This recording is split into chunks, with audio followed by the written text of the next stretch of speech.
Hey, welcome back to the channel. It's awesome that you're tuning in. So in today's video we are going to take a close look at the Pandora's Box 10th edition.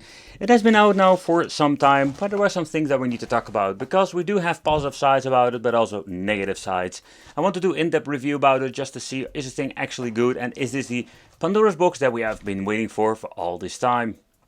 The oldest mainboard I'm having here is the Pandora's Box number 5. Yep, I think it came with 960 games and you needed to have a USB dongle that contained the files. Nevertheless, this was the first version and oh boy, it was pretty damn cool, mind freaking blowing for me, but in the end it was quite disappointing. Because when you had the Pandora's Box number 6, it had the search function and so many new cool features. And yep, the timeline continues with, let's say, the Pandora's Box DX. And that was absolutely like a step up, a small one, when it comes to these three typical mainboards. So one of the mainboards that made no sense was the Pandora's Box EX. It was from the official lineup, or yeah, it's you know, we're not going to talk about this particular thing. It was just a freaking nightmare compared to all the other ones. The DX Special, and even had the option to upgrade it and change it with the Pandora software. And Pandora software made this thing so much better. But then is the question, are we just having now the ultimate Pandora's Box with the 10th anniversary edition?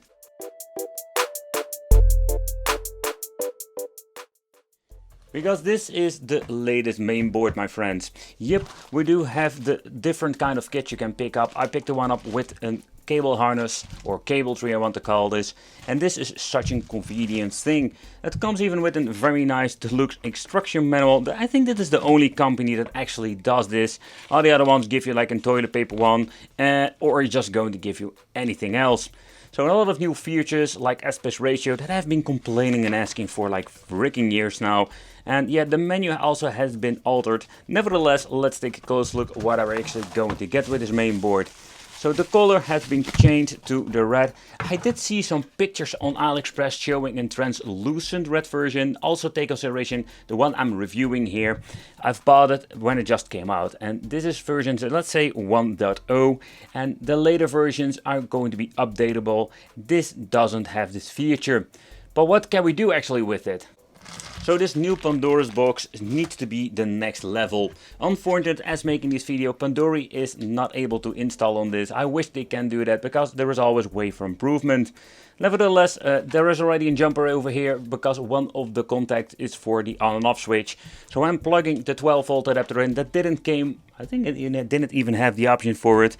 We're just going to plug it in and use this as like a game system because that is an option with the USB ports over here. Connection wise, there is nothing much changed. Then we have over here the 12 volt input, then the HDMI out, VGA out, and take consideration the VGA if you want to use this thing in like say an old school arcade machine with the weird, I think it was the 15 Hz monitors. This will not be supporting, you need a jammer for that. Then we're having the audio out, volume control, the tiny button for settings that we're going to take a close look at later, and the two USB ports. And what I understand of, one of them can only be used for connectivity with a controller. So when you're looking at the older Pandora's Box 5, let's say you have this expensive arcade machine with a Pandora's Box 5 or arcade stick, you can upgrade it if you want to. Take note, if you have this gigantic gap where you could just put this full complete case in, most of the time you can put in every single Pandora's Box. What I love about this system is that you can just unplug the cable harness over here and just plug everything in. So it's easy to just to upgrade. But if you're having the ports that are not aligned and this is necessary for your case, take note that not everyone is the same. Here you can see that they have the third extra USB port. With the 5 we didn't have this, also with this DX we didn't have this, but with the DX Special we did have it. So you know, like they did mess around with this particular setup, so take that in consideration.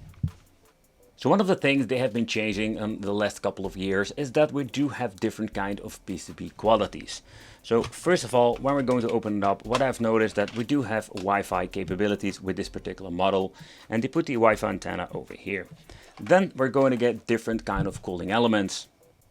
This time they went for the active cooling with the tiny fan. I think they didn't put, yeah, I didn't put a sticker in the middle. It looks kind of weird. And over here we're going to get the SD card. So take a note that the SD card can be removed. Don't touch it if you don't need it. What is interesting also, this thing has an RJ45 Ethernet connector, and so what I understand of with this version 1.0, you cannot do anything with it when it comes to connecting. So I'm looking forward to the newest later revisions. What did they improve, and can we finally update? So a lot of messed up things are going to be fixed. But in the jungle of Pandora's boxes, when it comes to the controller port, there we're going to get absolutely a rabbit hole inside of the rabbit hole of Pandora's boxes. Because I do have a lot of weird controllers from China. These are like the cheap USB controllers you mostly find with Pandora's boxes. But when it comes to the support, I did notice it's going to be in hit or miss. But I'm just going to be honest, what we're having over here a PlayStation 3 controller from a different brand. From, I think this is called even Cyber Gadget, personally never heard of it. The best basically support is the Xbox 360 lineup or the X input. So basically we're having three controllers that seem to be working fine.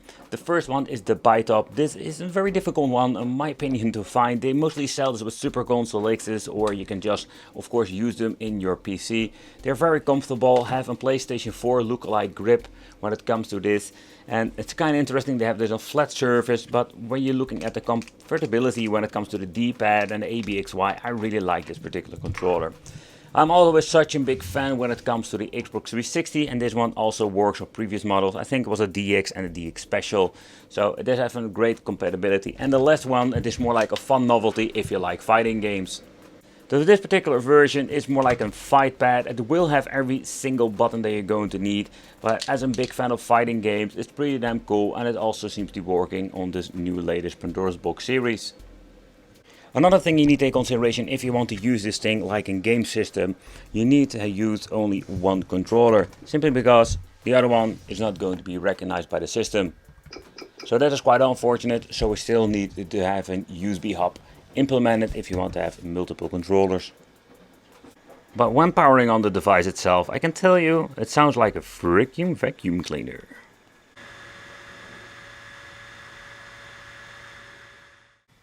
The Pandora's Box 10th box anniversary version comes with a lot of cool new extra features. So first of all, I really love the menu itself. They did a huge improvement here and everything looks so much better. Pressing start will give us a special menu like with the Pandora's Box 6, DX and Special, but now we have a new alphabetic order. And over here we can search very easily. So I think it's pretty damn cool. They're finally starting to listen. And here we can just very quickly go to the game list. Another thing is that when you're looking at the tiny icons at the left over here, we can even see what kind of game it is. Because pressing start again twice, it will gives us the option to go into category. They even have 3 and 4 player options. So if you want to have multiple controllers, shooting, puzzle and all the other stuff that I've seen before. It also shows you at the left side very quickly. I don't find any delay in here, but the overall speed of the menu is very nicely. Search, just search for something. Also this works very fast. Alright, and there we go, and here we have the games. Still it's kind of weird that we have 3 versions, but this one has been put in the 3D section. Has nothing to do with 3D. But so it's still a little bit messy, but overall it's not bad at all.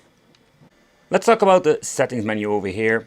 If you go to remove the controller, we can see that we're having this setting. When pressing this, we're going into the special menu where we can set up all the other things. Here we're going to get the Wi-Fi config. In here we're going to implement the Wi-Fi configuration for Ethernet. Then we're going to get ourselves the button configuration. Button configuration is quite interesting. We do still have the EO testing, nothing special, but the console config is basically the custom mapping, and you know, like the naming is kind of weird and interesting at the same time. Then having gamepad configuration, it also shows the Microsoft Xbox 360 controller now. Was it not with the previous model? I didn't have this option at all. I must say that I do have some problems when it comes to the menu and going back. Come on, thank you. We have the option to light gun EO testing and the light gun crosshair settings. We're going to take a close look at that later. System configuration. Yeah, so auto exit will be done. If you're having, let's say in demo mode, it goes back after 3 minutes. HD quality is going to be set up. I will also going to be having the scan lights off.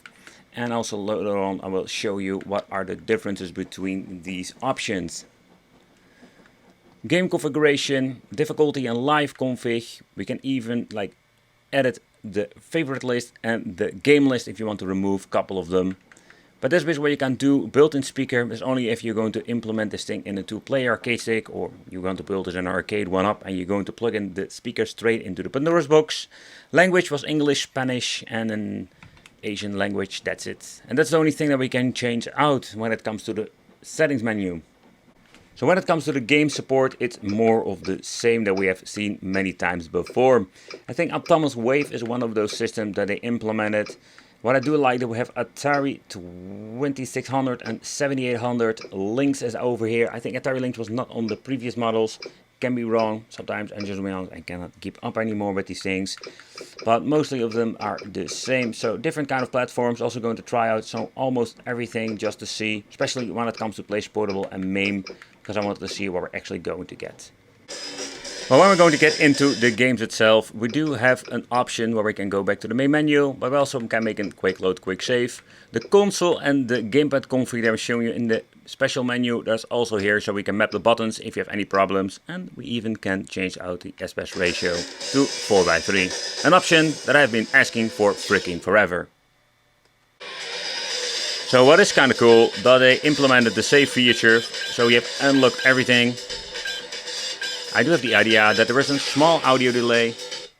So let's get into the gameplay and see if it's going to be having the same issues. It's still running on native resolution.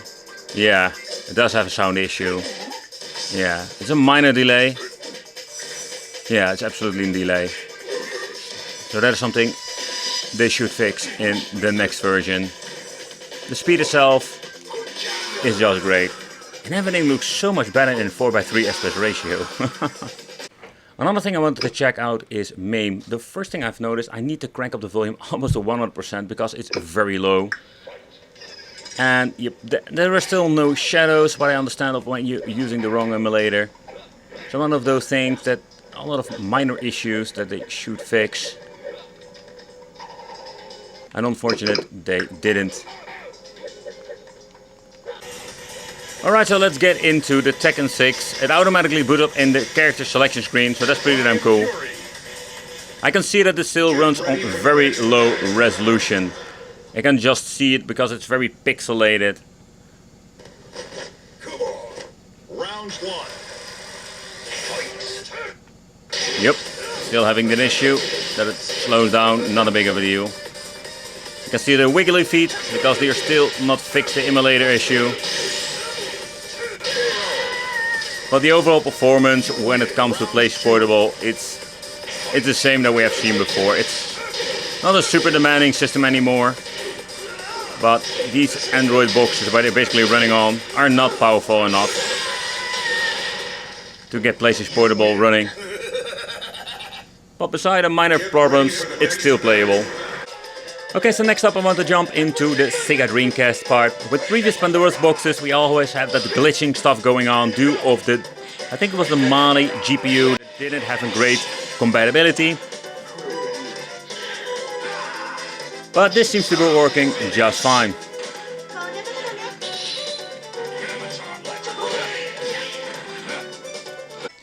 So when it comes to Killer Instinct, the only Killer Instinct that you will find on this device are the Super NES, most of the time for compatibility, and the N64 version. But the N64 really struggles big time. They should just delete this. You can see stutters. Yeah, and this is not the way how you actually want to play this game.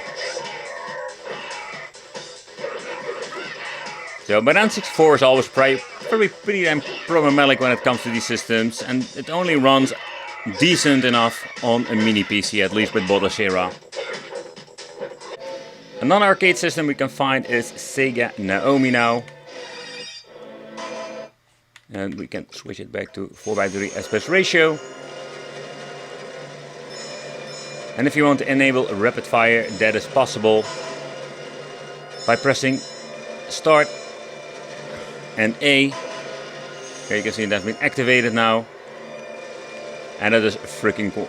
It's absolutely amazing that he implemented it. It is so much convenient if you just want to like casual play a shmup. And if you don't want to have it, you can just shut it up again. And that's it. But oh boy. It was a little bit too much for him.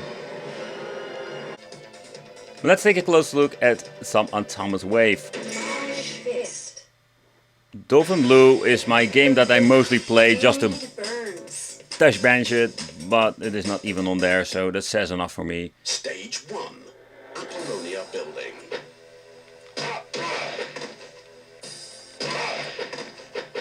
Let's check out if it's going to be some overall good performance. I can still remember the Mellish Fish was one of the games I found on the Pandora's Box Key 7 years ago. But the overall performance is not bad at all. I did hear some hiccups here and there, but it's forgivable. It doesn't completely destroy the overall fun of the game.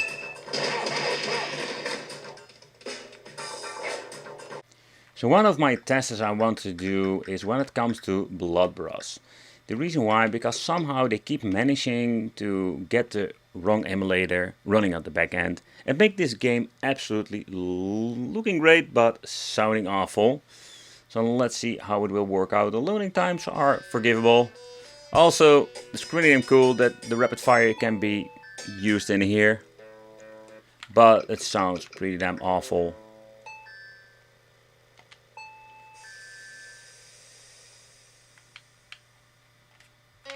No, so the audio itself, it's not like it's supposed to be.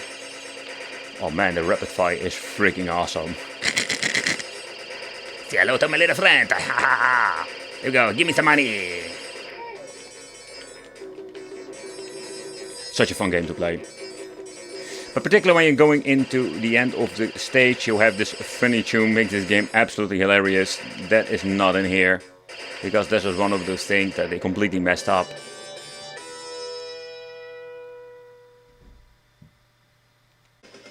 Okay, next up, let's try a 60-bit game, but when it comes to these games, it runs just fine. Let's crank up the volume because I love the soundtrack of this thing.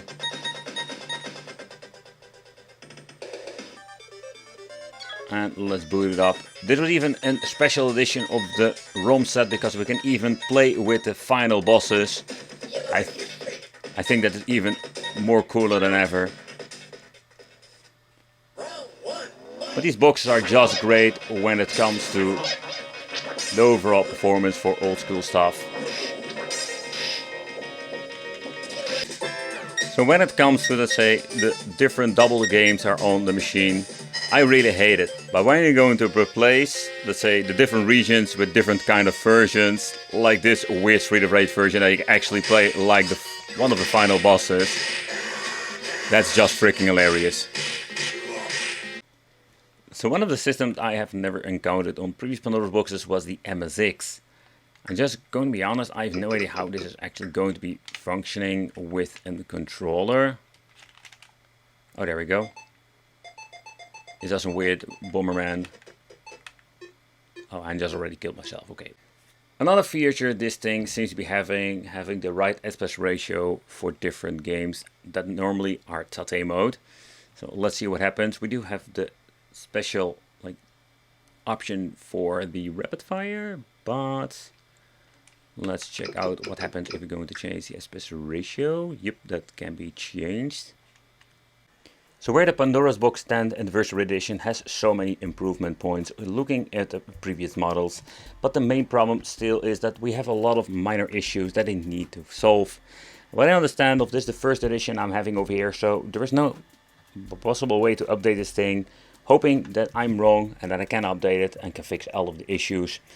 I want to thank you all for watching, consider subscribing, and it would be great to see you in the next video.